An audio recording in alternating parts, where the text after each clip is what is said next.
শুভ তৃতীয়া সবাইকে। এটি হচ্ছে সেই দিনকার ব্লগ যেদিনকে পুজোর জামা কাপড় কেনাকাটা করতে আমরা রেডিমেড সেন্টার চলে গেছিলাম। ওই যে দূরে ভাই বোনে হাত ধরে আসছে। এই ভাই বোনের সম্পর্কটাও না খুব মিষ্টি সম্পর্ক একটি। এই ভাব হচ্ছে, এই ঝগড়াঝাটি হচ্ছে, কিন্তু দুজন দুজনকে খুব ওদের মধ্যে একটা আলাদাই মিলমিশ আছে। যদি ভাইকে বকা হয় তখন দিদিরও মন খারাপ হয়ে যায়, আর দিদিকে বকা হলে ভাইয়েরও মন খারাপ হয়ে যায়।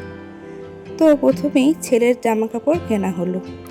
ওরা আবার এসব কার্টুন ক্যারেক্টারের টি শার্ট পরতে খুব ভালোবাসে, তাই ওর জন্য ওরকম টাইপেরই কয়েকটা টি শার্ট নেওয়া হলো। ওকে বললাম তুই পছন্দ কর, দেখ কোনটা কোনটা তোর পছন্দ হয়।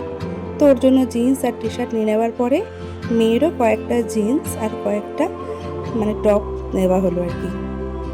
টপসগুলো এত সুন্দর সুন্দর ছিল, দেখে সত্যি মনটা ভরে গেল। আর খুব নতুনত্ব সব ডিজাইনগুলো, যেগুলো সত্যিই ভালো লাগছিল দেখতে, রোজকার ইউজের জন্য খুবই কমফোর্টেবল।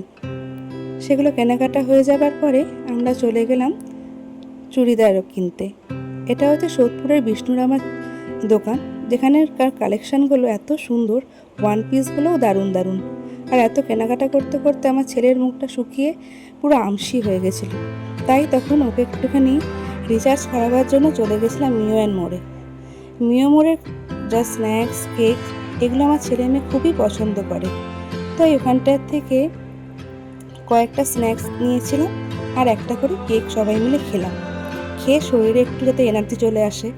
আর সত্যি মিও মোড়ের কথা তো বলারই নেই, দারুণ দারুণ সব স্ন্যাক্সগুলো পাওয়া যায়। তো সেগুলো খেটে নিয়ে ছেলে একটু রিচার্জ হয়ে গেল। তারপরে চলে গেলাম ছেলে মেয়ের জন্য জুতো কিনতে। সেখান থেকে জুতো কেনাকাটা হয়ে যাবার পরে এতই ক্লান্ত হয়ে গেছিলাম, আর ইচ্ছা করছিল না। তারপরে আমরা বাড়ি ফিরে আসলাম। ভিডিওটি কেমন লাগলো অবশ্যই আমাকে জানাবেন। আজকে তাহলে আসি, কালকে আবার দেখা হবে অন্য একটি ভিডিওতে। টাটা।